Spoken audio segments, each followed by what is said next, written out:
Coming up on this episode of DL Weekly, more Magic Band details. A larger-than-life Avenger starts making appearances. Donald Duck's Sipper arrives. Mike Wazowski also gets into the Halloween spirit. We begin our talk with former Imagineer Greg Combs and more. DL Weekly starts now.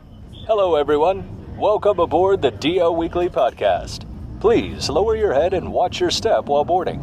If this is your first time listening, we hope you'll check out our website at DLWeekly.net. If you have more time to spend, becoming an official weekly tier at DLWeekly.net/support is an especially good value. Thanks for traveling with us today, and we hope you have a happy and memorable listen to this week's episode. Hello and welcome to this episode of DL Weekly for the week of September 28th, 2022. I'm Teg Bushman. And I'm Teresa Urban. Thank you to Scott K. for becoming an official weekly tier on our Patreon. Our supporters get some pretty fun perks like DL Weekly swag, bonus content, and access to our Discord community. If you would like some more Disney magic in your day, head on over to DLWeekly.net/support to join the community. Well, you have heard us talk about our great experiences staying at the Howard Johnson Anaheim. Well, we have partnered with them to offer our listeners some cool discounts. Weekly tiers can get 15% off their stay, and Magic Keyholder weekly tiers get 20% off. To take advantage of these discounts, head on over to DLWeekly.net and click on the Howard Johnson logo. Be sure to use the promo codes on the site to get the discount that you qualify for. Now let's get to the news.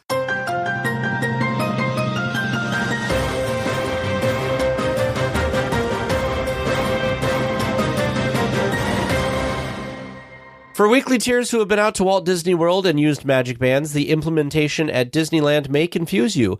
When they arrive sometime this fall, Front Gate cast members will continue to use the iPhones to scan the Magic Bands. Also, instead of the fingerprint scan Walt Disney World uses, Disneyland will continue to use guest photos. Yeah, so this is going to be a little bit different than what's going on currently at Walt Disney World. So right now, Walt Disney World, I believe last we went, basically everybody had Magic Bands. I'm going to assume you can still scan in with your phone, but they don't have turnstiles like Disneyland and DCA do.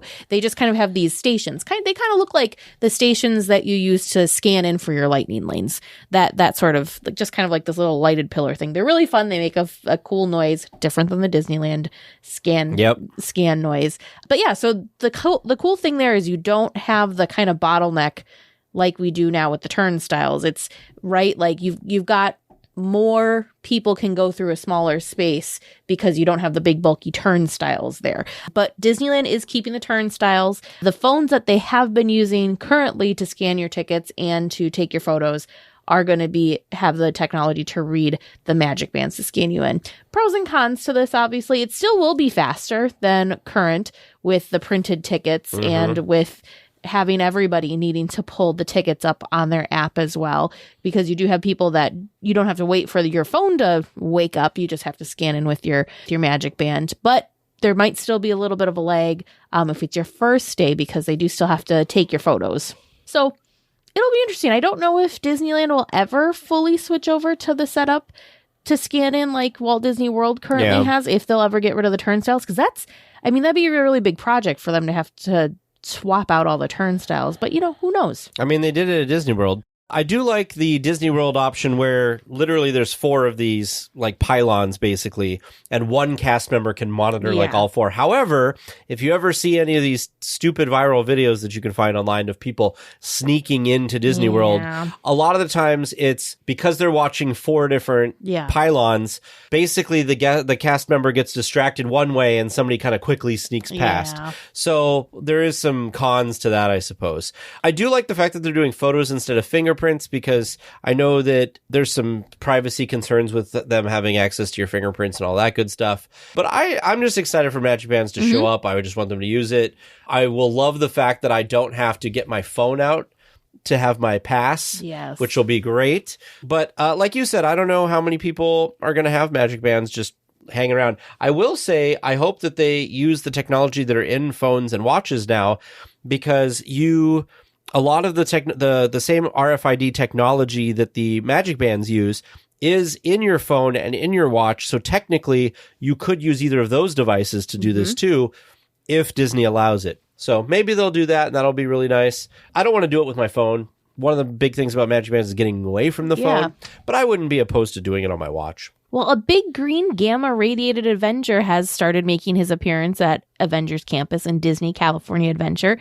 The Hulk, which was previewed and announced to be coming to Avengers Campus during the D23 Expo, has been greeting guests in front of the Avengers headquarters building. What makes this character greeting so unique is its large size. It seems that there are some kinks that will need to be worked out, but that was probably why they are only having limited appearances for a limited time. Yeah.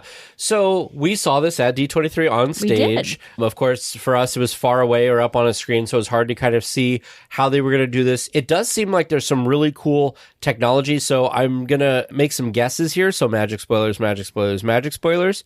It seems in the videos that I've seen that there is first of all, there's a barrier around the character when they come out, so you can't and hug the Hulk's calf or something. Right. But it does seem like, and I can't figure out if it's where his voice is coming out or if it's some type of microphone so the cast member in the costume can hear what guests are saying, because obviously the cast members' ears aren't there, whatever, they're in this contained thing. So it seems like the Hulk reacts to things that guests say. So there has to be some way for the cast member to hear that, to be able to do the responses, because there is a device there. The only other downside that people have talked about is the worst looking part of this apparatus, if you will, is the arms don't quite look right. His arms don't relax fully down. So if you think of a person or a human, the top part of the arm, so like the shoulder to the elbow, relaxes correctly, but then from the elbow to his fingertips, they don't fall down at his side. They kind of flare out. It's like he's doing jazz hands a little bit. I'm sorry, I just act like now. I didn't even think about that until now, and now I'm just gonna see Hulk jazz hands. Oh my goodness. So I just ruined it for myself. So I apologize if I ruined it for anybody else, and Hulk jazz hands is gonna be a thing. But that's kind of the position he's in. The other thing too that I've seen with some videos is it seems like sometimes he has control issues with his fingers. Sometimes the control's not there, the joints aren't all working for his hands to work properly. I think the problem with that from the demo that we saw at the D23 Expo is if you will, the naked arm apparatus seems to move very well, but is a very kind of delicate. Yes. And it seems like for this, they have to have almost to make it look like a Hulk hand, it has to have some type of glove over it. Some sort of skin. So that skin that goes over there, I think, is impeding the ability for the fingers and stuff to extend properly. The one thing, if you do want to see the Hulk, he is a little bit difficult to catch. It's kind of like you have to be there at the right time, right place sort of thing. Cast members, if you ask, won't give you haven't been giving specifics. That might change, but they haven't been giving specifics, and it's not like you can look it up in the app and be like, oh yeah, it looks like the Hulk's going to be out at 10, noon, and 2, or whatever. They're not really advertising when the Hulk will make his appearance. So hopefully, if you want to catch the Hulk, you'll be able to be there at the right time and at the right place. Overall, though, this technology is so cool. Oh yeah, so fun. I'm glad they got it out into the parks. I know we were kind of picking on it, but I think like with anything, it's just going to get better with time and better with usage. Yeah. I just commend the cast members that are portraying these larger than life characters, because I can't imagine. I just can't imagine being in that, in the heat and the balance and the control and all that. That's a talent in and all, on definitely. Another level. So kudos to all of them, and kudos to the team that brought this together. Yeah. And I think this is a version 1 thing, and I think the only way they could properly test it is to put it in the park and see how it reacts to things. So I think as time goes on, they'll make some modifications, and this will just start to look better and better, and we'll end up getting... I'm hoping that they have some other characters. Honestly, I think it'd be really cool to have Thanos? Sully. Oh, Sully would be great. Thanos would be amazing. So there's lots of large characters that you could use this with that I hope they do in the I know future. they have Big Hero 6 as an inflatable. I'm trying to think of what other large character. Oh, Wreck-It Ralph. Yep, because they do have a Wreck-It Ralph version that we've seen in Walt Disney World. Yeah. But maybe it could be different plussed with this technology instead. It's a cool technology. I'm glad that they figured it, at least even out to the point where they are now. Yes. Well, Donald Duck will be joining Popcorn Bucket Mickey as a cute Halloween sipper at the park. Donald is dressed in a candy corn costume for Halloween and is carrying a small trick-or-treat bucket for treats. The sipper is available for $21.25 at both Disneyland and, if you're in Florida, Walt Disney World. I'm just saying, I'm going to throw it out there. This might be a hot take, but Donald is the winner in my eyes here. This sipper is so adorable. If I had to choose between the Mickey Mummy popcorn bucket and this candy corn Donald sipper, hands down, candy corn Donald sipper. It's great. I just love this so much. What about it is sticks out to you as I don't know. He's so cute, and he kind of just looks ridiculous and slightly uncomfortable in his costume. It's a very Donald reaction to be in a costume, But I don't know. I just love this costume. I think it's very, very fitting for some reason. And I don't know. It's cute and it's fun. It is cute and fun. Well, Donald isn't the only one getting in on the act of dressing up for Halloween and going on sale. Mike Wazowski in a pumpkin costume is the new design for a bottle topper with straw. The topper allows guests to drink from a bottle of soda or water without an open top. The straw allows for the bottle to be held upright as well. The topper is $6.99. So how this kind of works is I haven't seen one of these before. I feel like these bottle toppers are new. So you take your bottle of water, your bottle of soda, take off the plastic cap, and then you screw this cap on. The cap is the base that Mike is standing on, and then your straw goes in through that base. Mm-hmm. Yeah, so I'm excited because so cute. I buy bottles of water and bottles of soda in the park, and I love the idea that I can screw something on like this and be able to drink it so easily, because one of the annoying things is I'll unscrew it, take a drink. I don't want to carry it, so I put it in my backpack, and then it sits there and gets warm, and I don't drink it anymore. This would be great because I feel like I could still put a cap on it or something and put it away, but I could more easily drink from it without having to unscrew the cap and screw the cap. And I've dropped the caps and everything else. And plus, this is stinking cute. It is. I mean, of course. I mean, Mike Wazowski as a pumpkin is a wonderful Halloween costume. It's just so fun. It is. I hope we get to see more of these bottle toppers in the future. Agreed. Well, mobile ordering is the wave of the future, according to Disneyland. Recently, registers were removed from the Emporium and replaced with new merchandise islands. Small mobile checkout podiums are at the exits now to help guests who use the service. So there's been, of course, mixed reviews online with this, as there always is. My take with this, so this was the entrance, the registers were by the Crystal Arcade entrance. A lot of people use this as an entrance, and this was kind of an often either not staffed, not busy, or just overlooked area for checking out. I feel like a lot of people walk through this area and not a lot of people stop and check out in this area. Usually they're in the main Emporium using one of the multiple banks of registers that are in there, or they're walking through and going to go to one of the other areas. So to me, it made sense to take out this big counter that they had there because it does open this up quite a bit more. There are a couple more displays now on the floor, but the biggest thing for me here is it's a better flow of traffic in and out of that entrance and exits for guests to be able to pop in and out. Yeah, I agree with you, everything you said. This was kind of a weird bottleneck kind of area. I'm glad that we can free some of this stuff up. I do hope that this doesn't mean that they're going to get rid of all of the checkouts and leave one or two. Imagine. Because part of the theme of Main Street is it's like an Emporium back in the day, so you'd have checkout counters. So that's just theming wise for me.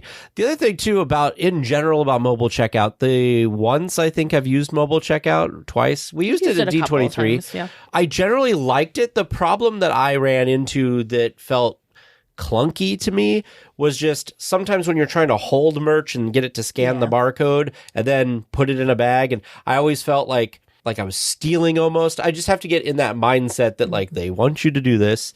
And then obviously you still have the cast members that when you go to leave, you still have to show the thing too. So I don't know. I think there's going to be people that to go to a cashier, and there's people that are going to be fine with mobile ordering. I would call this mobile checkout. Mobile checkout, yeah, mobile ordering, I would say, is the food stuff.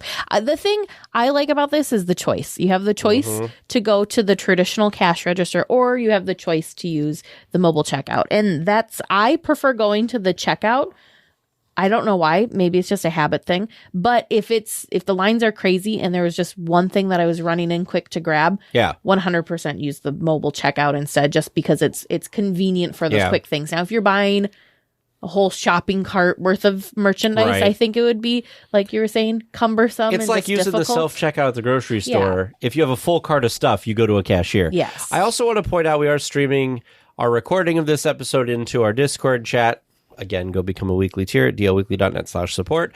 2 folks that are in there right now are saying that they really love the mobile checkout. So there are people that love it out there too. So I just want to make sure that viewpoint got put in there as well, because I was being kind of anti-mobile checkout. Well, weekly tiers who are going to be at the resort soon can take a photo with a new Hocus Pocus 2 photo op in downtown Disney. The location is a new one for a photo op and is sort of out of the way. It's located between Tortilla Joe's and Splitsville, away from the main walkway. If you are a DL Weekly supporter on Patreon, be sure to join in on the Hocus Pocus 2 watch party this Friday, September 30th at 6 p.m. Pacific. One thing that I think this looks like the same spot if you were there for the brief period of time that the Stanley Cup made its appearance in downtown Disney, where the Stanley Cup was set up, that is where the Hocus Pocus 2 photo op is set up. But if you didn't know this was there, you could easily walk by and not even see it. I don't know if there's signs or not. I'm going to hope that there's signs pointing people back to this fun photo op. Yeah, it's cute. I will tell you, I'm very excited for Friday. So excited that Hocus Pocus 2 is coming out, and it was so funny because I was so busy lately I did not pay attention to our community calendar and was like, we should have a movie night this Friday for Hocus Pocus, and I went in and I looked at our community calendar and we already had one scheduled. So the day it comes out, a bunch of weekly tiers can get together in the Discord chat. We'll talk about the movie as it happens. We can all kind of have that community experience, and I think it's going to be a lot of fun. I know this is off topic and kind of tangential here, but what do you think? What are your initial thoughts of just like seeing the trailers and stuff? Do you have high hopes? I'm low scared. hopes? You're scared. I'm scared because I want it to. I'm just scared because I want it to live up to the fun, awesome quirkiness that was the first one, and I feel like that's a lot of pressure. So I'm just like, I'm a little scared because I feel like I don't want to get my hopes up too high. I'm trying really hard not to get my hopes too high. I'm very excited, but I'm trying to keep my hopes in check. I hope that for me it doesn't turn into what I always claim happens with Star Wars, where we grew up with the original trilogy, and then seeing this, it's going to be like, oh, it's terrible. But it's because like we're remembering the nostalgia of seeing it back when we were younger. So I'm a little worried about that. However, I have seen, I don't remember where I saw it, but there was somebody had compiled reviews that have already come out about it, because some people have already been able to see it and review it. For, like, the and most of the reviews have been overwhelmingly positive. Well, that's good. I do think the from what little we've seen and know about what the new storyline is and what like the new thing is with how the witches, how they come back and all that. Right. That sounds really interesting to me. Sure. Because it's about these like younger girls that are into witchcraft, and one of them turned 16, and anyways, and somehow that's how the Sanderson sisters come back, is through this young girl group. So I'm really curious and really interested in what that storyline's going to be. Yeah. I'm excited. I feel like as long as the 3 main people, so Winifred and Sarah and Mary, are anything like they were in the original thing, I think I'll enjoy it just because they are there. And it doesn't matter. Hopefully it doesn't matter what the story is. I'll still just enjoy the fact that to seeing more content from them, because they're a lovely comedy trio that I would love to see as much as possible. They are. I am excited. I did see the sneak peek of Mary on the Roombas, and I am curious to see more of that now, because it was just as ridiculous as I was hoping. This photo op has her on the Roombas. The photo op has the Roombas too. Yes, I know. I love it. If you've been wanting an excuse to stay at a Disneyland Resort hotel, the current deals might be for you. If you're a Disney Visa card member and use it to book your stay between October 20th and December 22nd, you could save up to 15% on your reservation. This deal is for Sunday through Thursday nights with a 10% discount on premium or standard rooms at the Paradise Pier Hotel, or 15% off premium or standard rooms at the Disneyland or Grand Californian hotels. I think this is, is it make these hotels in the price point that I wish these hotels were in so that I could stay at them all the time? No. But if this has been something that's been on your Disney bucket list or something that you've been really wanting to do or looking forward to do, it is nice to have these go on sale a little bit and make them, not quite as expensive. Because unfortunately, our resort hotels are much more pricey than the ones out in Walt Disney World because we only kind of have we don't have a value hotel, really. Right. We just kind of have the top tier hotels, which they're very fun. They're very magical. I encourage everyone to, at some point in their life, stay at one of the Disneyland Resort hotels just for the experience of it, because they are very cool. The theming's amazing, of course. But yeah, I have a love-hate relationship with the hotels. I really love the hotels, but I really don't like the price point. I don't like the price tag. So, as a question that just came up in my mind, would you ever consider staying at one of these hotels for the podcast? Like one of our trips, like instead of staying at the Hojo or the Candy Cane or whatever, that we would stay at one of these. To me, these hotels are what I use them for. Like they're special occasion hotels. So for those of you that maybe don't know what the price points are for the Disneyland Hotel, the Grand Californian Hotel, and the Disney Pixar, soon-to-be Pixar Place Hotel. So the Pixar Place Hotel is the one that's the least expensive. And the average night rate is $492. Disneyland Hotel average is $613. And the Disney Grand Californian Hotel and Spa average is $868. So to me, one night at the Disney's Grand Californian Hotel is like what multiple days at a non-property hotel. So that's really a tough pill for me to swallow. Yeah. So I thought it was really wonderful and really magical that we stayed 3 nights at the Disneyland Hotel while we were there for the wedding. And so I think that's... You did. Yeah, I did. Yeah. Yeah, you weren't invited. No. I mean, I got to hang out in the room. So, yeah, because we got... so I stayed the night before with my mom in our room at the Disneyland Hotel. We got ready that morning in our hotel room so that we then just went down to the ceremony. That was super convenient. And then we stayed the night of the wedding and the night after the wedding. We were at the Disneyland Hotel. And it was really wonderful. It was really magical. But with how much time we spend on property versus at the hotel, I feel like I'd need to just be holed up in the hotel and do all the hotel stuff. Right. Well, the only reason I was thinking about it is, we were looking at, even if you go back to this previous trip, minus D23, I was just thinking if we ever made a long weekend, it might, to maximize our time in the park, it might be worth it to stay there because then we're basically bloop right there, bloop right there. Just a thought that literally I did not think of the thing, and I did not realize, I honestly thought the Grand Californian was in the $500 a night range, not the almost $900 a night range. Yeah, they're spending. So maybe if they offer, because I think we've reported before, didn't they have a 35% off per night? Sometimes, yeah, sometimes they do have steeper discounts. You never know. But the other problem is like I said, long weekend. Well, they never have the deals for the weekends. Yeah. It's always the Sunday through Thursday. So, but if this is something you are interested in taking advantage of, be sure to contact our friends at Concierge, and they can help get this trip and these reservations made for you. They also know when all of the good deals are happening and when better times to go or book is, or when prices are seasonally, if it's going to be lower, higher, all that. They know all the ins and outs of that stuff. Yes. So contact Concierge if this is something that you're interested in taking advantage of. Absolutely. Last year, a brand new separate ticketed event came to Disneyland for the holidays. Disney's Merriest Nights at Disneyland Park took place last year over 5 select nights. Theme park reporter Scott Gustin tweeted that the event was officially not returning for the 2022 holiday season. This was interesting. So this was not a party that if I had the opportunity to go, if I was local or if we were going to be in the area, sure. This is not like Oogie Boogie Bash where I'd be like, we have to go, or, I was going to plan a trip all around this. I mean, it was a brand new event last year. So with brand new events are always going to be some kind of growing pains. So I'm a little sad that it only made it the one season and didn't, continue on, even though this wasn't something that particularly interested me. The thing that was the coolest that was at this event was the Muppets on the omnibus. Hands down. I was going to say, I was trying to remember what was part of this. They had different themes. So like there was different Christmas parties in the different lands. So there was I think it was Lilo and Stitch had a Christmas party in Adventureland.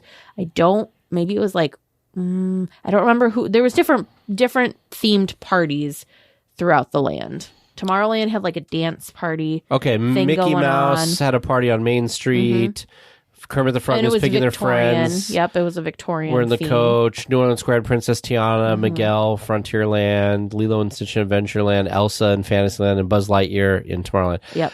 See, I feel like I don't know what the Christmas or holiday season equivalent of Oogie Boogie Bash would be. Yeah. But I feel like if they did something like that, what even would that be?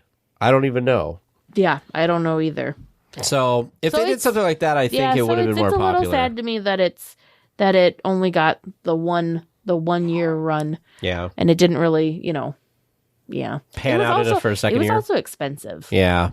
It was the holiday time is one of their busier times, yes. And so they have to, if they're going to be closing the park earlier, they have to be making that up somehow. So definitely.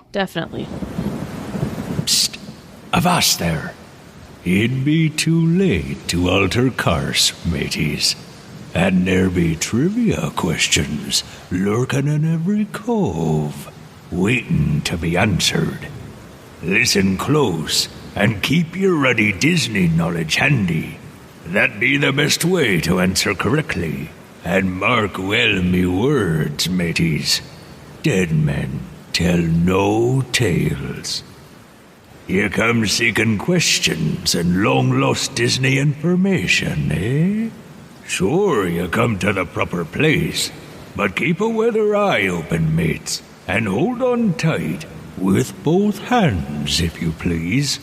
There be squalls ahead, and James and Vern waiting for them what don't answer correctly. Welcome to Trivia Land, where we've got some excellent new listener-submitted questions. Are you feeling ready? You got those thinking caps on? You just never know what to expect when one enters Trivia Land. I mean, James thought we were going to do terrible last time, and we did pretty okay. So, cautiously optimistic? Okay, I like that. That's good. At least you used optimistic. So, yeah. All right. Well, your first question, submitted by listener Stephen S. When looking at the Disneyland Parks app, if you zoom all the way out on the map, what 2 attractions can you see? If you zoom all the way out on the map. Matterhorn and Grizzly River Run. I'm confused by the question. So you got your phone, and you got the Disney Parks app up, and you got the map up, where you can see all of the attractions and the wait times and all that. Mm-hmm. Use your thumb and your forefinger and zoom all the way out. So you're seeing the entire resort? Zoom all the way out, so you're practically in outer space. You can only see 2 attractions. Which 2 are they? I'm going to say Guardians. Oh. This is going to sound crazy. I'm going to say Guardians and Incredicoaster. And Incredicoaster. So nothing in Disneyland? And you said what, Matterhorn? I said Matterhorn and Grizzly River Run. Yeah, because I'm just thinking those are, maybe space. I'm sticking with my first. I'm sticking with my gut. All right, and those are your final answers? Final answers. All righty. Your second regular round question, submitted by listener Kevin M. According to Jesse's Critter Carousel, where was Jesse born? Oh, Lord. No idea. The rootinest, tootinest Wild West. I don't know. Sounds like something stupid she'd say. I don't really pay attention to Jessie because for some reason I always was Woody born? Thought her character was annoying. I don't know what any of the characters' backstories really are. Well, I mean, we know Buzz's now because we have an entire movie. But But that wasn't even Buzz. That was the character Buzz Lightyear was based off of. Right. So that's the toy's backstory. Right. Why are the toys a toy? The other toys were from a TV show, but I don't remember. There's Woody's Roundup, but wasn't there something?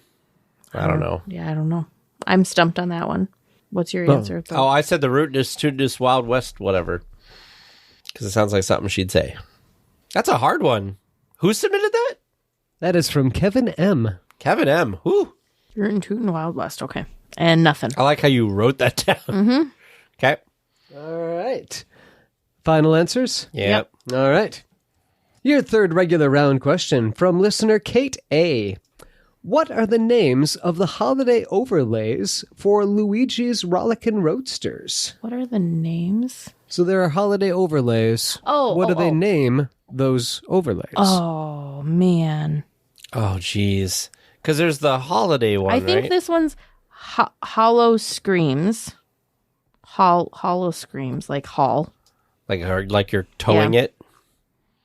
Hollow Screams? Hollow Screams. Because for some reason I thought that was the... Because what... Wait.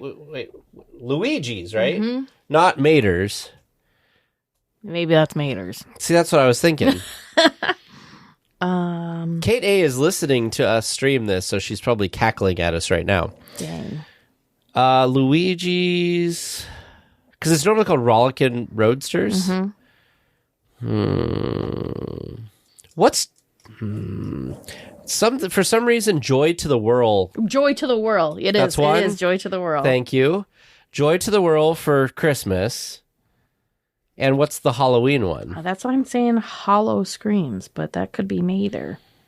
Joy to the good Whirl. job, Where did Shannon. that come from? Like, I don't know, because because I was trying to remember. I'm like, I remember that one was a play on a song. So I was like, is it something with Jingle Bells? It's something with this. I don't know the Halloween one though. Although when Vern tells us the answer, I'm going to be like, of course that was the answer. I'm sticking with Hollow Screams, even though that could be HAULO Screams. Hollow Screams. Okay. And you've got nothing for Halloween? Nothing. And you're hopping on the it is Joy to the World yeah. bandwagon. All right. And are those your final answers? Yeah. Final. All right. And your fourth and final regular round question from listener Donna S. How many car styles are there in Radiator Springs Racers? Car styles? Like different models of car. Now, I thought they were all the same car in different colors. I thought so too. I'm going to say one. Like the vehicles, right? I'm going to say... The ride vehicle. Okay. I'm going to say 5. That was like my first instinct.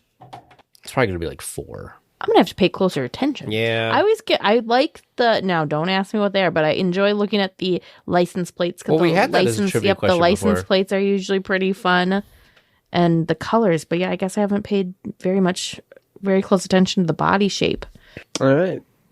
Final, and so that was, I'm sorry, 1 for me and 5 for Tag. 5 and 1. Okay. And your bonus question from listener Todd B. Donnie Osmond has stated that when he and his brothers were performing in Disneyland, they still needed to attend school and do their homework. Disney even provided them with a makeshift classroom. In which attraction was this classroom? The Osmonds were there. The attraction. That's interesting because I would have thought it would have been like a backstage building or something, but it's an attraction. Let's say the Main Street Theater. The Opera House? No, like the theater, like that plays the shorts. Oh, the cinema. Yeah, cinema. I'm going to say the Main Street Opera House because that seems like a good spot for them to do school. How many of them were? I don't know. Because I was thinking the Opera House too, but then you have to then Lincoln wouldn't be going. Yeah, but this was back in the day when they were there doing stuff. Oh. Do we know what year they were doing stuff, Fern? I can look quick. No, that's okay. I thought they performed on that 10th anniversary special or that it was the Disneyland After Dark special that they had that I thought was 1965. So Lincoln would have not quite been there yet, or would have? Yeah, because it was the 64-65 World's Fair. So Lincoln wouldn't have been there yet. He came early. He came before the fair was ended.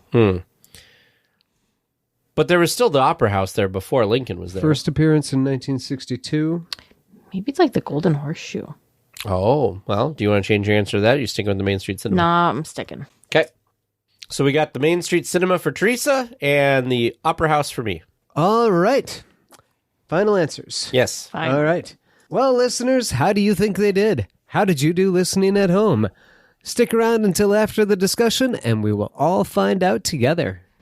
Well, this week we have another very special guest with us. We have Greg Combs, who is another former Imagineer, and we're very excited to have you on. So welcome, Greg. Oh, thank you, Teresa. I'm so happy to be here. And thank you both for letting me join you guys. I'm excited to talk to you. I mean, I think we've gotten really lucky, Teresa. We've gotten so many cast members recently and a couple Imagineers. This is how did we luck into all of this? But yes, Greg, thank you so much for being on. So we'll start like we do with everybody, so let people kind of get to know you a little bit better. Tell us your Disney story. What got you kind of involved with Disney from as far back as it goes to today? Okay, I'll do my best. Now, I am probably not your typical person, though I can't say I know what typical is, right? I really didn't know much about Disney growing up. I mean, certainly as a kid, I should start by saying I'm from the Midwest. I'm from Omaha, Nebraska. And growing up in the Midwest, my parents took me to Disney movies as a kid. I would watch The Wonderful World of Disney on Sunday evenings on television. And I was aware that Disneyland existed, but it wasn't something that I ever thought that I was going to visit, my family was quite content to be in the Midwest. The most we ever traveled was the summer vacation to Colorado. And that was as far as we went. And so that was my world. And I never gave it a thought beyond that. And then as I got older, and I developed an interest in theater and became interested in designing for theater, sets and lighting design. That was my original training. And while I was going to school studying theater, I met a young woman, an actress by the name of Kathleen, who became my wife. And she was from Pittsburgh. We met in St. Louis, where I went to school. We moved back to Omaha. And after a couple of years of doing theater in Omaha, she said, you know what? It'd be really great if we tried the rest of the world. I've seen Omaha. I'm ready for more. And she said, we can either go to New York or LA. Where do you want to go? And both scared the heck out of me. Being a Midwestern boy, I was like, I don't know.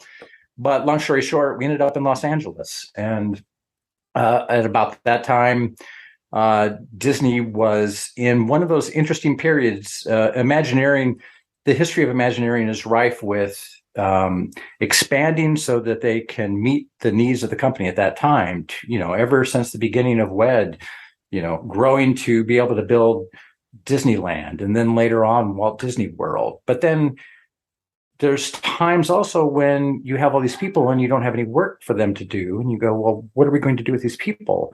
And so there were times of contraction, times where they had to get smaller.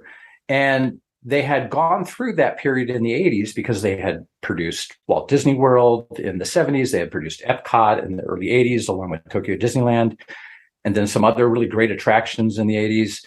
But then there was a period where they got smaller, and for a while they weren't sure what was going to be next. And then all of a sudden, here comes Michael Eisner and Jeffrey Katzenberg, and I knew what they called Disney Decade was on the horizon. And it certainly started to manifest itself. MGM Studio Tour was already underway at that time, but Paris Disneyland became the big project. And here I was, a young theater designer sitting in Los Angeles. And in those days, keep in mind, this is my generation. This is pre-internet.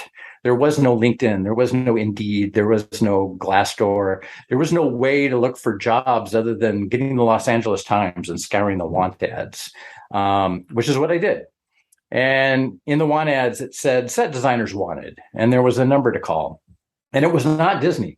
It was a temp agency that was clearing resumes for Disney because they were looking to expand to build Paris. But if they knew if they put a mouse in the ad and they said it was Disney, they would be besieged with people applying for these jobs. But all I saw was the word set designer. And I went, well, I'm a set designer. I'm going to apply for that job and see what I get. And I went to the tape agency. They looked at my stuff and they said, okay, yeah, you'll do. Here's the name and the address. Go to this location and talk to this guy. And I looked at it and it said Disney on it. And I went, well, wait a minute. I don't do animation, right? Because I thought all I knew about Disney was the movies, really. So I was thinking they wanted me to work on animated movies. And I thought, nah, that's not my thing. I don't do that. And they said, no, you don't understand. It's a theme park. Just go talk to them. You're going to be fine.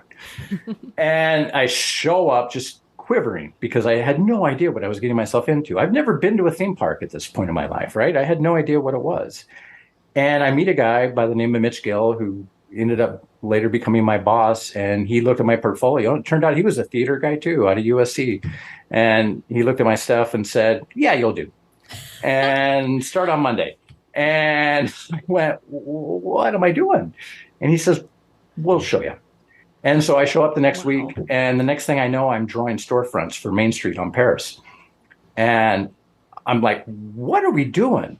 Can somebody explain to me what this is? And I was working for another designer at the time by the name of Cliff Welch, and Cliff was a really terrific guy. And he said, yeah, why don't you come with me down to Disneyland one morning? Because I need to do a little research. I need to go into Fantasyland and take some photos of some murals down there and take a look at some of the shops and restaurants. And because we're using some of that in Paris.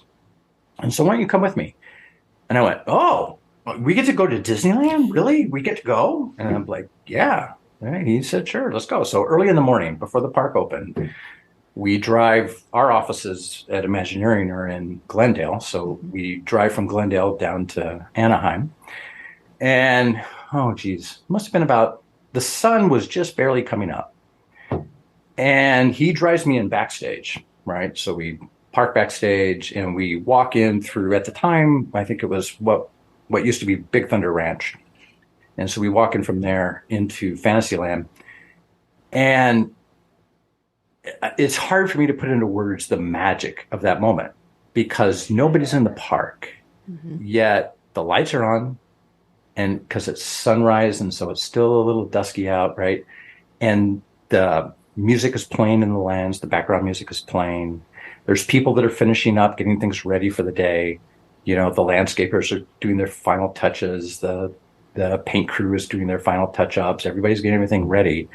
But you basically have the park to yourself, right? There's nobody there. And I walked into Fantasyland and Cliff said, this is what we're doing. And my jaw dropped. I was like, are you kidding me?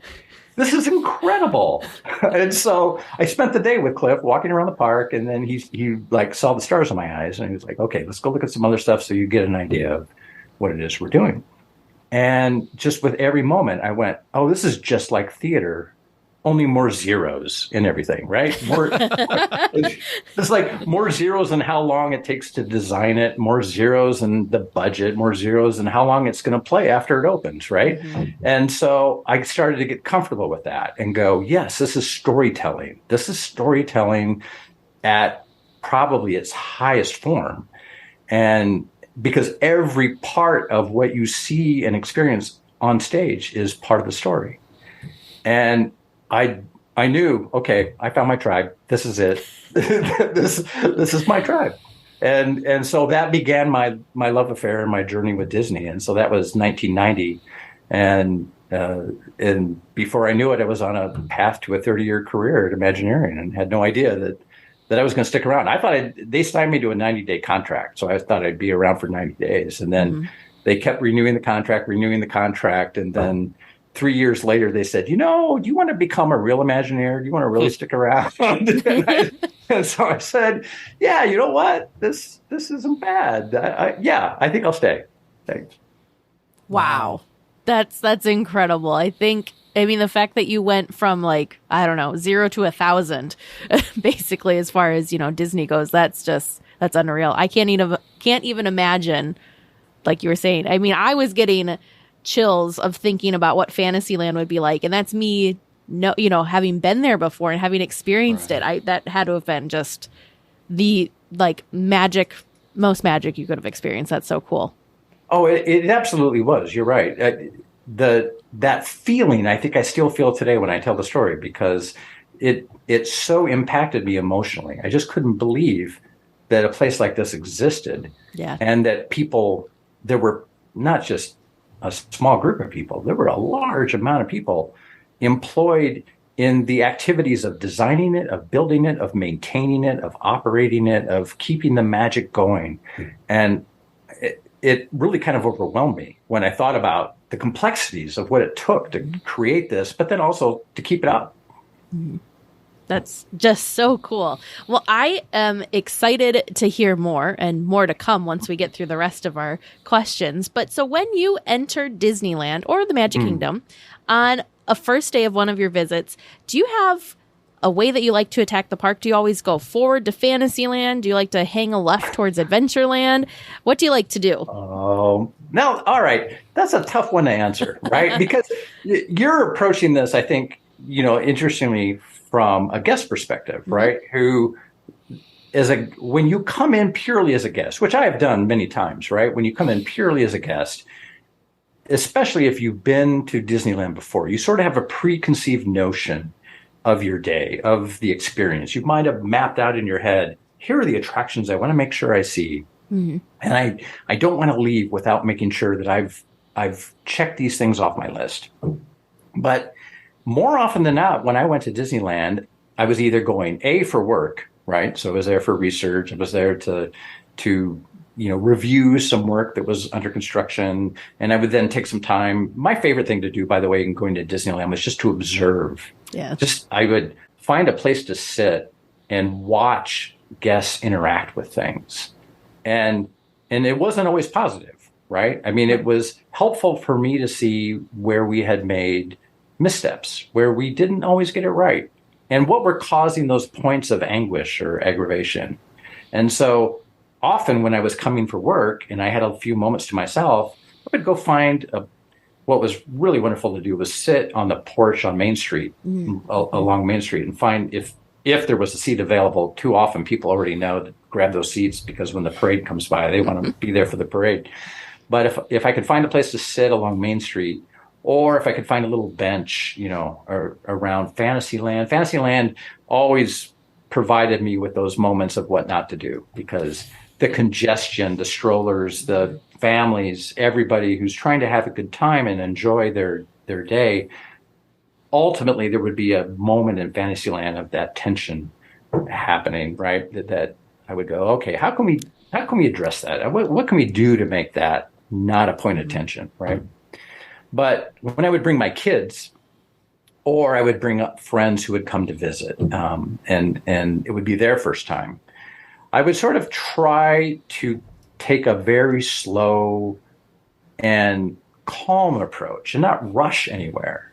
Because to me, I think you miss the beauty of it if you're like, oh, I need to run from rope drop to my favorite attraction. Well, maybe if that's the one reason why you came today, you want to make sure, and especially now, I understand, we're a victim of our own success. We create these attractions that people, they hear about, they see on social media, they want to experience, so Rise of the Resistance is a great example. It's just such a marvelous attraction. And yet only so many people are going to be able to get on that in a day. And so some people are going to go home, unfortunately, not able to see it that day. And so I get that urgency that says, I want to get there.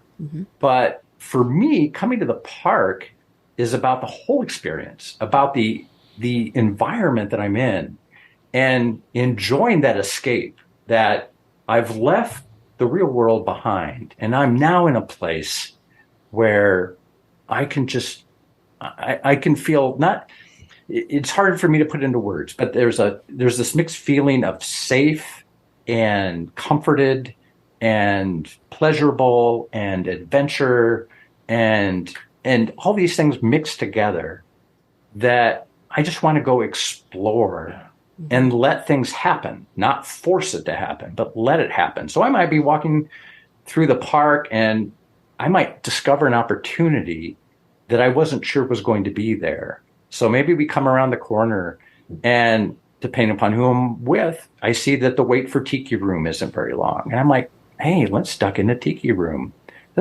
Because maybe the person I'm with has a young child who would be enchanted by the birds in Tiki Room. And I love that. I love Tiki Room because of the nostalgia of it and because what I know, the history behind it. And then we can come out of Tiki Room, and as we go along, we'll see, oh, there's Indiana Jones. Can we get a fast pass for that and maybe come back later? Now, I worked on Indiana Jones, so I'm obviously going to make people come back and ride Indiana Jones and tell me what they thought of it, right? But then I want to get over to Haunted Mansion, and I want to make sure that we experience Haunted Mansion. Now, I will tell a story here, and my son's going to hate me for this, but my son was 5 years old, and I had taken him, and also in all transparency, we were living in Tokyo at the time. So it wasn't Disneyland, it was Tokyo Disneyland. But we were in Tokyo, and I had taken the family for a Disney day at the parks, and we were just going to have fun. And he was 5, and I, as the Disney dad, was trying to get him to experience rides that maybe he wasn't quite ready for. And in hindsight, I probably pushed him a little too much. And I took him over Splash Mountain. Oh. And I showed him Splash. And I said, hey, what do you think about that ride? And my son's name is Evan. And Evan looked at it, and he was kind of with a lot of excitement, but at the same time, a little trepidation because he saw the boats coming down. And he thought, he goes, Dad, that looks like a really tall drop. And I said, oh, Evan, no, it's really, that's not a bad drop at all. It's really simple, and it's over before you know it, and it'll be okay. Well, I talked him into it, right? I talked him into going on Splash with me because I love the ride. I just think it's a fabulous ride. And, of course, we got to that drop, the big drop that takes you outside. And I looked over it. Well, by the way, in Tokyo, you sit back to you don't sit back to back like you do in Anaheim. You sit side by side. So I looked over at him sitting next to me, and I realized, oh, this was a horrible mistake. This is not going to go well. And we splashed down, and he was terrified and white as a ghost. And we got off of the ride, and he was so mad at me. And it took him about, if you'd ask him, I think it was about another 10 years before he ever trusted me again on another ride. That was it. I could not get him to ride anything else that I asked him to ride. He was done. But so I don't know that I answered your original question. Hey, that's okay. But you did. Yeah. You're telling that story of Splash Mountain. That reminds me of the first time I rode Splash Mountain. It was like the year it opened or the year after it opened. Well, the thing is at the time I wore glasses, and I was extremely blind as a kid, extremely nearsighted. So as we're going up, my mom decides, oh, let's take your glasses off so you don't lose them. So not only am I going down this terrible drop, but I'm also basically blind going down this drop. Oh, dear. Yeah. So maybe that was better. I didn't see it coming. No, but that's even more terrifying. You're like, I can't see what's happening. Right. You get that feeling in your stomach, right? Where, where that feeling of the gravity leaving your body is like, what's going on here? And I still have this habit on any of those like thrill attractions. Teresa can attest to this. Yes, it's hilarious. That anytime there's a photo involved, I look so brave and like, yeah, until the second the thing flashes, and then I'm like grabbing onto something and looking terrible. Yes. Well, now I'm curious because, obviously there's some attractions you worked on, but our final preemptive question, I guess, here is, what's your favorite attraction? So this could be at any of the parks, even though we're a Disneyland podcast, it could be any park. What's your favorite attraction? If you have one. People say this is hard. It is hard. Well, it is hard because, favorite can mean there's so many ways to describe favorite. It's like, what's your favorite ice cream, right? What's your favorite dessert? Because some of it's contextual. Sure. What have I done that day, and how am I feeling, and what is the emotion I want to have at this moment? Because different rides invoke different emotions. They invoke different feelings, and so sometimes you want that thrill. Sometimes you're looking for that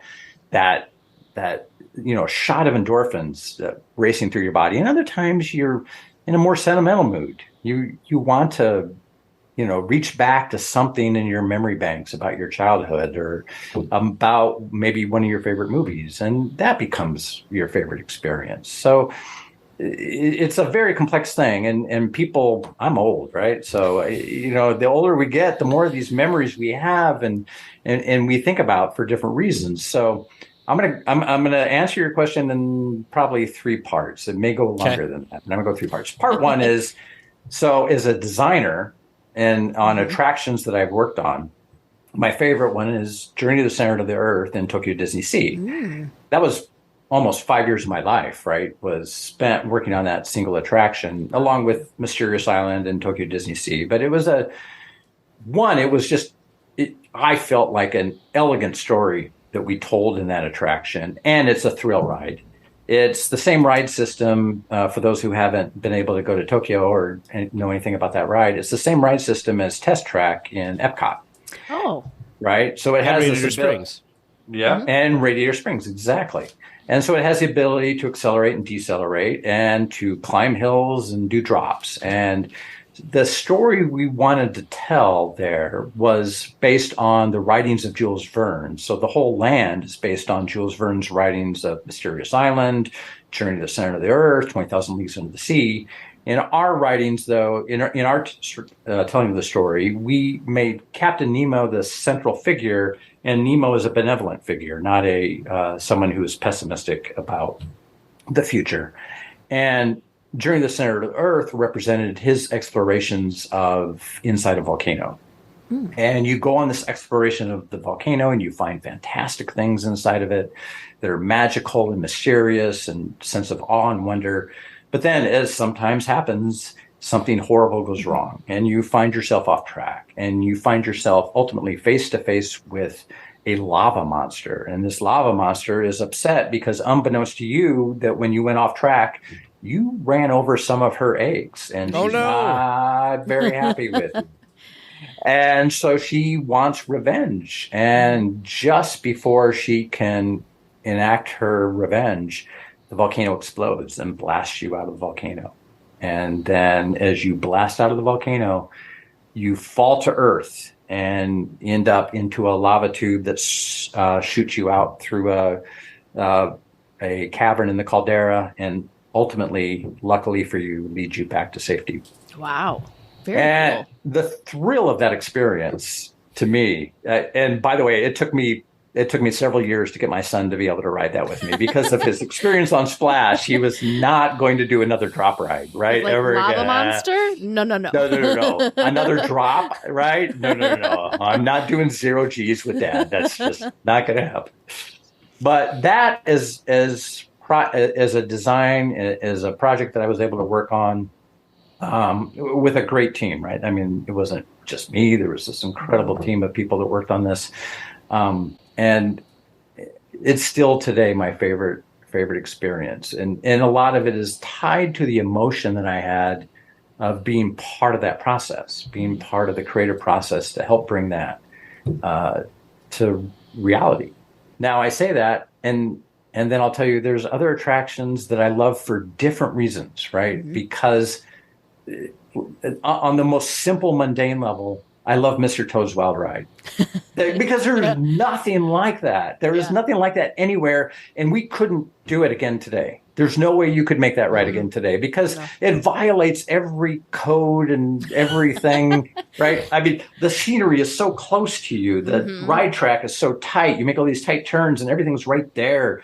Today, that would have to be 20 feet away from you and well out of your reach envelope. And then you go to hell, right? I mean, come on. In a Disney ride, you find yourself and there's these little demons around you. And I'm like, oh, this is brilliant. This is the most brilliant thing I've ever seen in my life. I love how you and Terry both love the fact that it goes to hell. Yeah. Oh, come on. I mean, look, because we all love Disney. And I love that the company has always stood for family and has been cognizant how important that is to maintain throughout their history.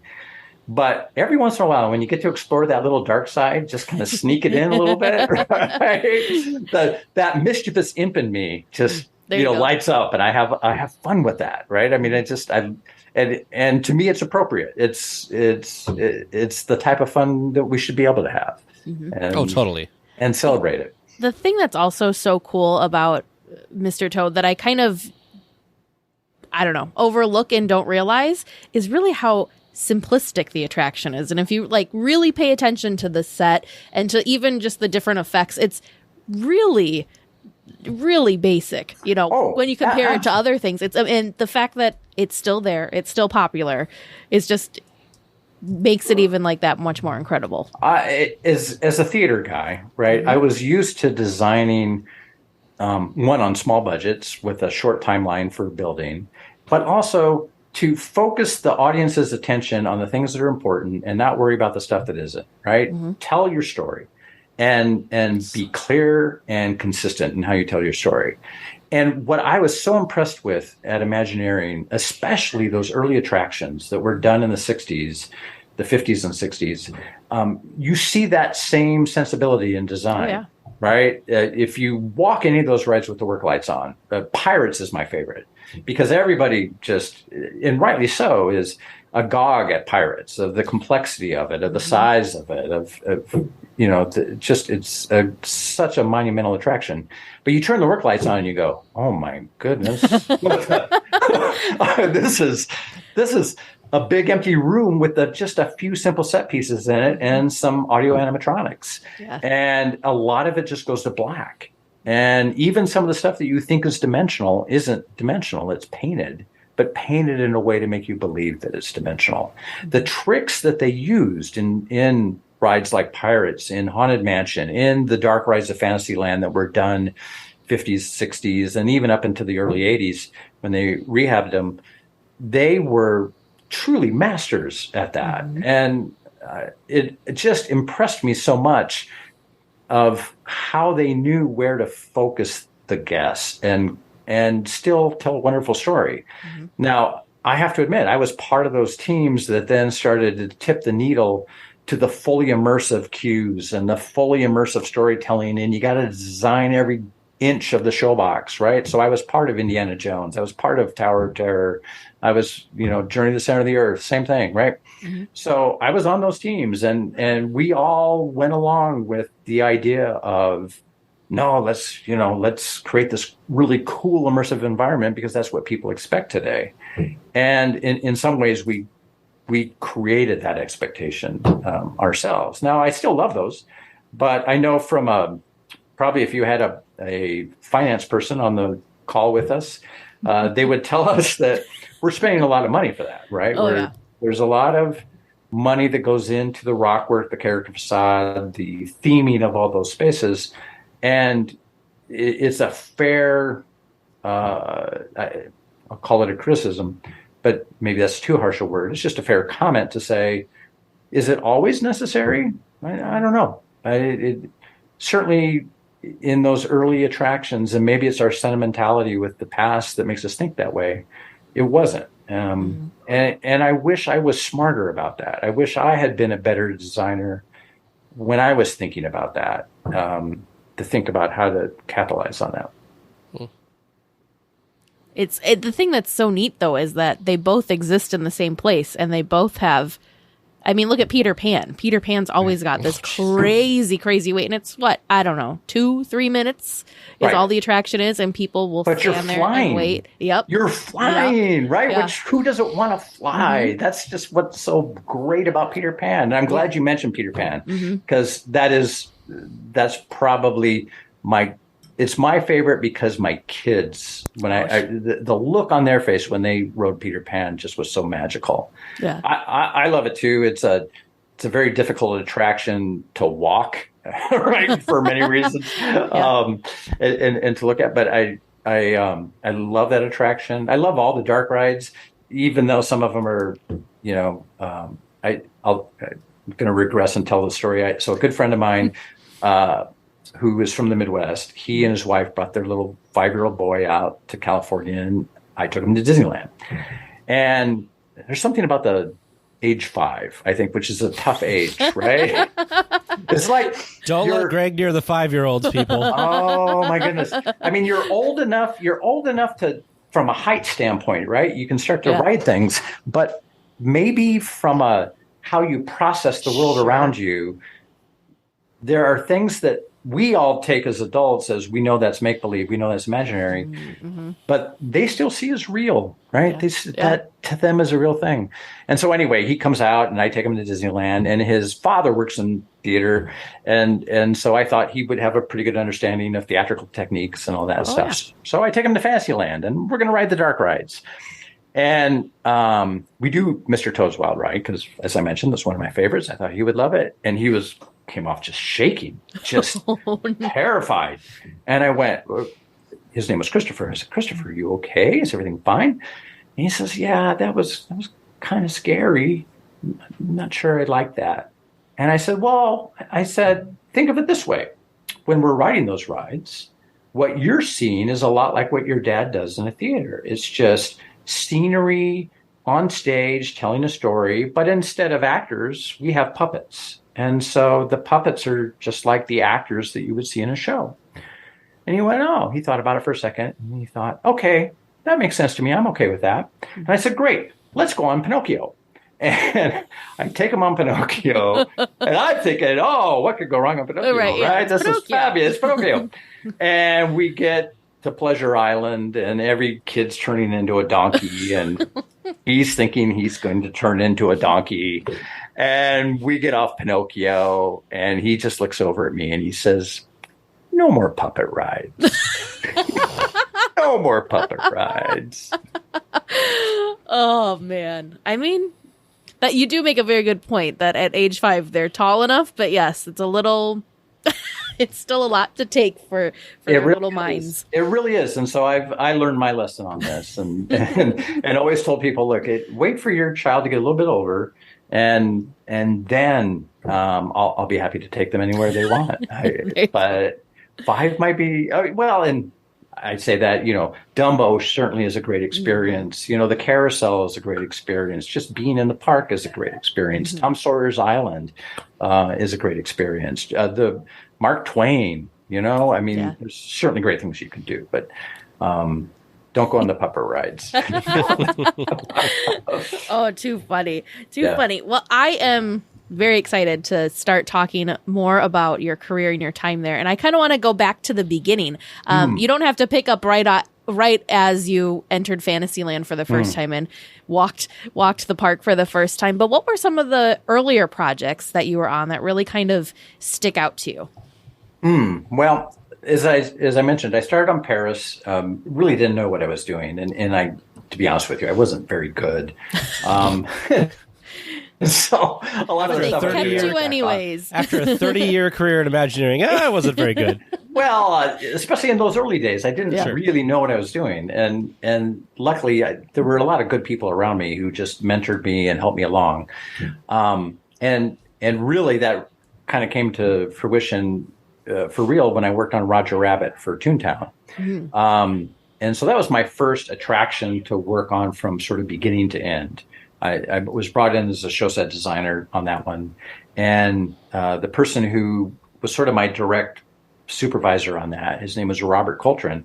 And boy, I tell you, if you ever want a good interview, you guys talk to Robert Coltrane. Robert not only was a brilliant show set designer when I worked with him, he went on to be a brilliant creative and is responsible for many attractions that I'm sure Radiator Springs Racers, for instance, was one that Robert and he would work with a writing partner often by the name of Kevin Rafferty. So Robert and Kevin would often work together on these. But Robert was a master of ride layout and storytelling because Robert also had a theater background. We became very partial to people who understood theater as a storytelling medium because, again, what we're doing in theme parks is very like that. And he taught me so much about how to tell a story in these 14-second intervals, because essentially that's what you're doing, right? When you get in a ride vehicle and that ride vehicle takes off, each scene that you're in is about on a ride like Roger Rabbit is like about 14 seconds long.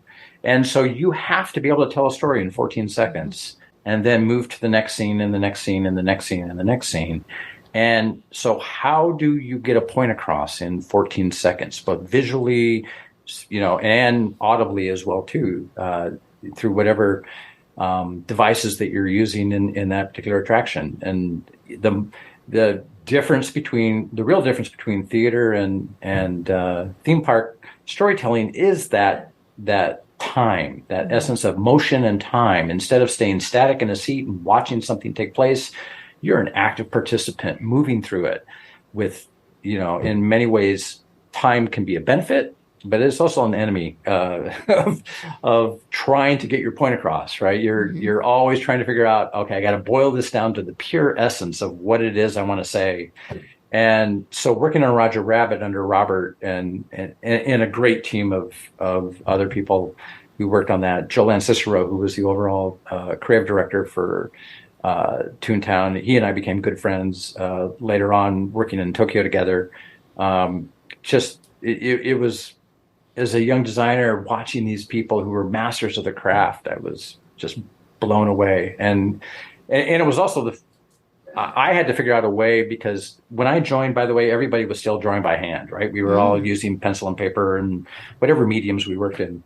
And I was scared to death that I just was never going to measure up. I was never going to be as good as all these other artists who had trained at Art Center or CalArts or wherever they had come from. And so I thought, I got to find a way to stick around. So I had taught myself computer drawing. And so I said, I went to Robert, who was my lead, and said, I think I can do Roger Rabbit in the computer. And he looked at me and he was like, Greg, there's no straight lines in Roger Rabbit. Have you watched the movie? Have you like, what Toon style is? Toon's all about curves and just morphing objects into soft, friendly shapes, right? And I said, no. Now, I have to admit, all I was offering to do was doing the floor plans and some elevations. And, I wasn't going to do every single figure and every single prop. But I thought there was something there, right? I thought I would be able to like carve a niche for myself if I could do something different. So Roger Rabbit was the first time we used the computer to do drawings. And these are the types of drawings that you would use to then eventually go into a shop and produce the scenery with, right?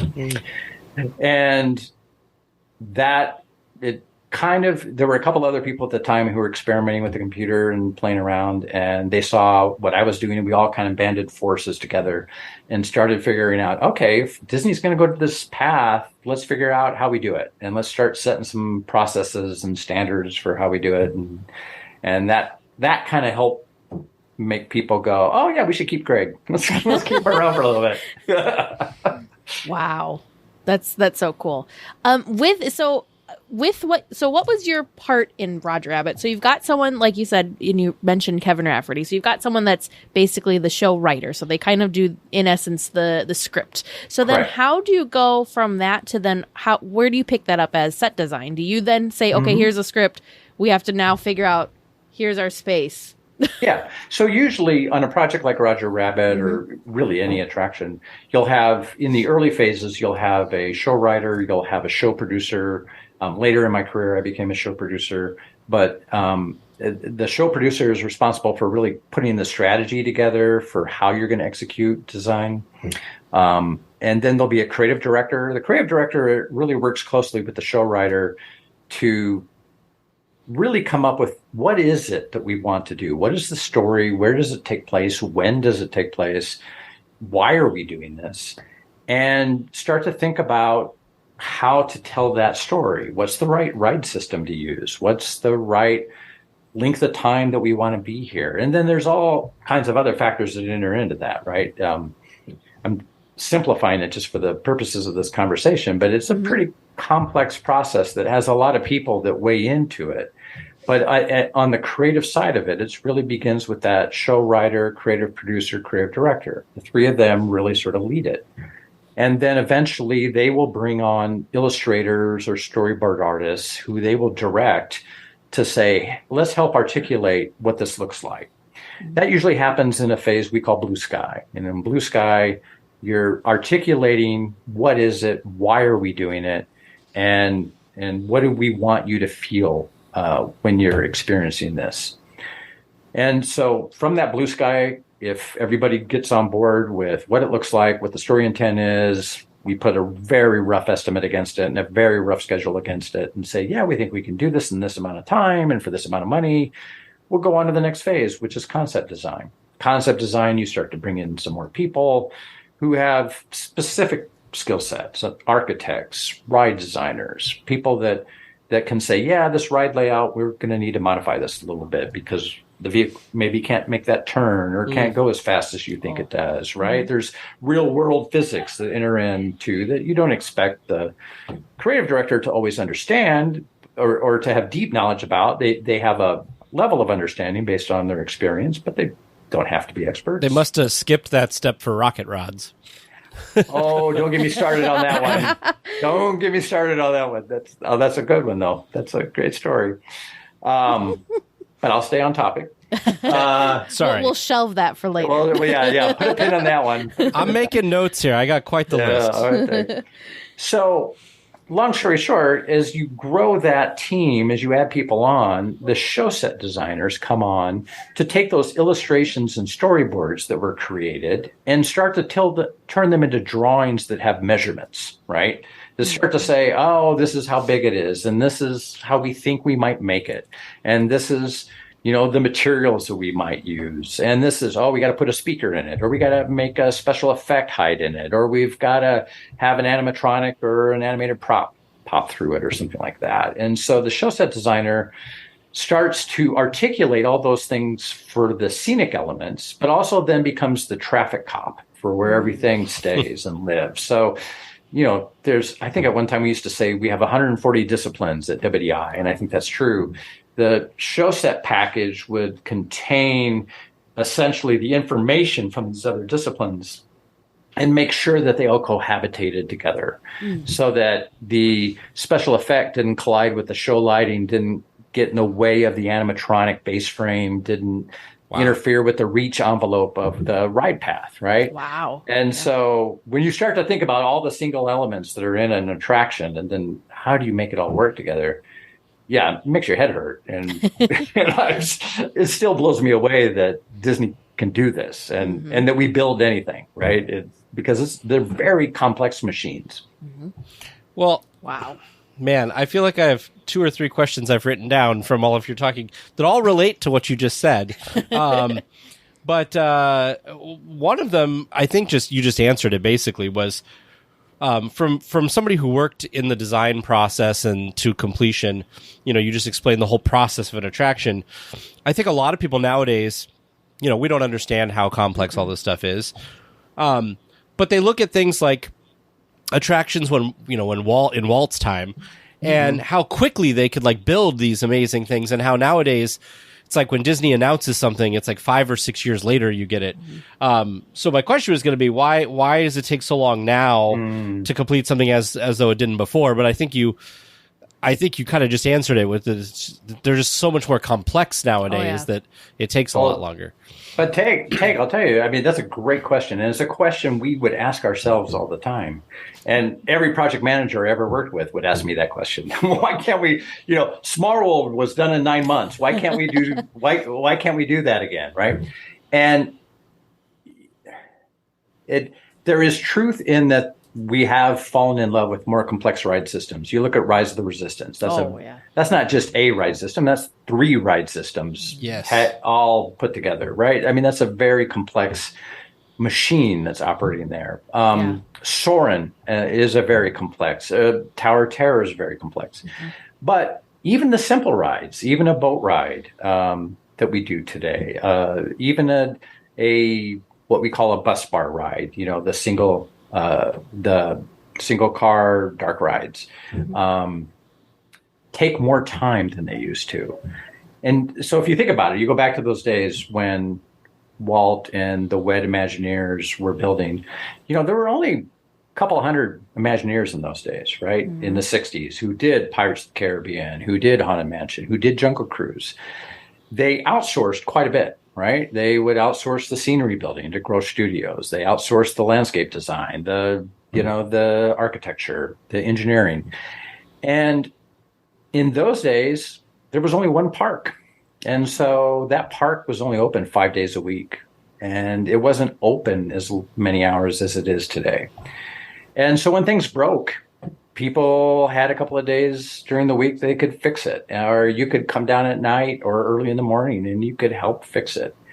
And so the worry of duty cycle and the worry of like how maintainable and sustainable is this was really in the infancy of their understanding of what that meant to be operating something like Disneyland. Mm-hmm. And it was from that they realized, wow, we're doing something that's well above and beyond what anybody else is doing. We need to hold ourselves to a higher level of accountability. We need to put more effort, because it wasn't fair to the park operators and the park maintenance people to turn over those attractions and say, all right, you guys figure this out now. Right? We did our part. We designed something really cool. Now you guys got to operate it and maintain it every day. Mm-hmm. And that was the part one of my transformational moments in my career was I got to work in what's called SQS, show quality standards. And so that's a part of Imagineering that exists in the parks, where you spend your time in the park with the park operators and maintenance people, living with the attractions every day and making decisions about what needs to change. How do you keep the park running every day? How do you refresh things locally? All that. So I was that for Tokyo for 3 years. And it opened my eyes to, wow, as an Imagineer, you design it, you help build it and install it, and you walk away. Yeah. And you don't ever think about the consequences of the decisions you made when you did that. And I sat there for 3 years looking at the consequences of the things I had worked on for Tokyo Disneysea, going, oh my God, what did I do? These poor people, I am causing them such grief because I made choices that I thought worked great from a design standpoint, but from a maintainability, sustainability standpoint, didn't work well. And it was eye-opening. And then I suddenly began to appreciate this is why things take so long, is because you need to spend that time in design. Because in design, you're not spending the kind of money you're spending when you're in the field, right? It's a much smaller amount of money. In design, you can work it out, you can think about it, you can talk about it, you can make choices that will then inform later on how well will this work and how long will it last and what will it do to the operator and the people that are going to have to maintain this. And, we had to learn by doing, because the industry didn't exist until Walt invented it. Mm-hmm. And we've been learning every single time we do another attraction. And you think about it, we do replicate attractions, but really every time we do an attraction, it's a new thing. It's a prototype. And it comes with its own set of problems and issues that have to be resolved. And then over time, our understanding of the world and of people changes. I mean, prior to the early 90s or late 80s, I'm sorry, I don't remember the exact year, and someone's going to take me to task on this, but the Americans with Disabilities Act didn't exist. Yeah. So prior to the ADA Act, we didn't think about wheelchairs like we do today. We didn't think about people with visibility or hearing or other kinds of obstacles to their ability to enjoy our product, our experiences. And ADA was a very important transformational moment as a designer. We all had to start thinking about how do we make this inclusive for everybody, right? How can we make this an enjoyable experience? And I'll tell you, it was very interesting to go through that journey to be both pre and post ADA, as we were thinking about that, because it changed queue lines, it changed ride vehicles, it changed all experiences for the better, right? I absolutely think it was not only something that Disney really took a lead on, but continues to take a lead on today to try to figure out how to continually improve in that area. And then you got to go back to a place like Disneyland, who's been around for, almost 70 years now. And some of those attractions are still built with those original queues. And we've seen that at something like Peter Pan. It's like, well, there wasn't anywhere to put a wheelchair ramp or anything. Nope. So I guess we'll just take people in the exit. That's the best option we got. Yep. Right. And truly, that is one of the challenges of taking something that was built in 1955 and trying to then keep it current and not destroy the qualities that make it so special. But at the same time, we have to adapt. We have to change. We have to be cognizant of the mistakes we've made and correct them. And that's what I loved about working for the company, is that they were willing to look themselves in the mirror and have that assessment and continually do that, continually strive to make those changes. They weren't afraid to go, yep, you know what? We're not doing our best here. We can do better. Let's try and do that. I sat in so many discussions on these topics, and it would make me proud to be an Imagineer, to know that they cared, that they wanted to do better. Well, we had so much fun talking with Greg that we have to split this into multiple episodes. So tune in next week for part 2 of our interview with Greg Combs. Looks like we're coming in for a landing, gang. But please stay listening until trivia comes to a stop. And then you can walk to the nearest exit. Thanks for listening to the 8th wonder of the world, DLWeekly. Welcome back to Trivia Land, where we're going to find out how you did tonight. How do you think you did tonight? I'm not feeling super good. Not great, but like I don't feel awful. I didn't felt even like we answer at least, one of them, so I I little confidence. I at least feel okay that we had some answers and it wasn't just like totally stumped for like 4 answers. That is true. Well, let's find out together, shall we? Yeah. All right. Your first question submitted by listener Stephen S. If you're using the Disneyland Parks app and you're on the map portion and you zoom out all the way, what 2 attractions can you see? Your guesses were Matterhorn, Grizzly River Run, Guardians of the Galaxy, and Incredicoaster. The correct answer that I was looking for was Sleeping Beauty's Castle and the Pixar Pal Around. So I don't understand how this is being created because I've got the map up and I've zoomed all the way out and all I see is a bunch of... Oh, how did you do that? You bring the map up and you zoom out. No, his won't zoom out any further, though. Mine... And there's going to be some... This might be an Android versus iPhone thing. It might be. You know what's funny? Android, Because you know who it is? Do you know who it is? I think it's Steve, as in Steve and Debbie. Yeah, mine's stuck too. This might be Android versus iPhone. Because ours, you can't even see, it doesn't do that. I just have bubbles. Verified that Vern's does show those 2 things, and Teresa and I both have pulled up our iPhones. We just have tiny maps, is what it looks like for us. So, Android versus iPhone. Mm-hmm. That's okay. Is what we will put it to for now, at least. That's okay. And possibly I haven't updated the app in a while since I haven't been back to the park since March. Oh, that could be a thing too, is if it's an app update or not. All right. Anyway, let's move on. All right. I'd say maybe give us We'll give you half credit. Yeah. Just in case it was an outdated answer or if it was a phone-specific answer. Yeah. That's interesting, though. That is interesting. Yeah. You learn something new every day. And more than one new thing when we do trivia, apparently. Yep. Your second regular round question, submitted by listener Kevin M. According to Jesse's Critter Carousel, where was Jesse born? Tag said, the rootinest, tootinest Wild West. And Teresa said, nowhere. The correct answer that we were looking for was Oklahoma. Oh, come on. That seemed like... That's a little anticlimactic. That's not as exciting as I thought. No. Well, it is where the wind comes sweeping down the plain. That is true. Your third regular round question from listener Kate A. What are the names of the holiday overlays for Luigi's Rollickin' Roadsters? Your answers were Nothing, Joy to the World, and the Hollow... I can't read my own writing. The Hollow Scream. The correct answer that I was looking for was Luigi's Joy to the World. Woo! And Luigi's Honkin' Halloween. Oh, so close. What did you say it was? It was the Screams. Hollow Scream. And you forgot Honkin'. Halloween. Honkin'. Honkin' Halloween. Wow. I remembered the hall. Because is it hall like H-A-U-L? H-A-U-L. You did get that right. I remembered the hall. Yep. Joy to the World. I have no idea where I pulled that out of. But... And as soon as you said joy, I was like, yes. And your fourth and final regular round question from listener Donna S. How many different styles or model car are there in Radiator Springs Racers? Specifically, the ride itself. Tag said 5, and Teresa said 1.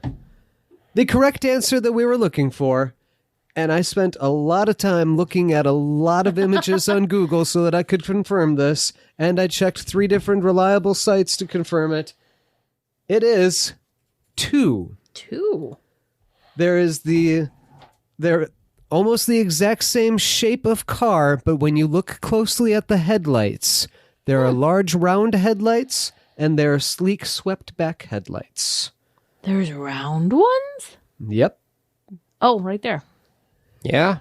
This is going to sound crazy, but I wonder if it's supposed to be like... I think it's city car versus sports car. There you go. Is my Wow. guess. Well, that makes sense that there was only 2 because with you and I thinking about it, it seems silly that there would be more options. Okay, cool. And as I was doing all that searching, I learned all sorts of cool things about the significance of the license plates and how many different colors there are. I hear more trivia in the future. Yeah. Oh, there might be an entire trivia thing just on Radiator Springs Racers because there's all sorts of little tidbits that I learned today. My It's fun. goodness. Your bonus question tonight from listener Todd B. Donny Osmond has stated that when he and his brothers were performing in Disneyland, they still needed to attend school and do their schoolwork. Disney even provided them with a makeshift classroom. In which attraction could this classroom be found?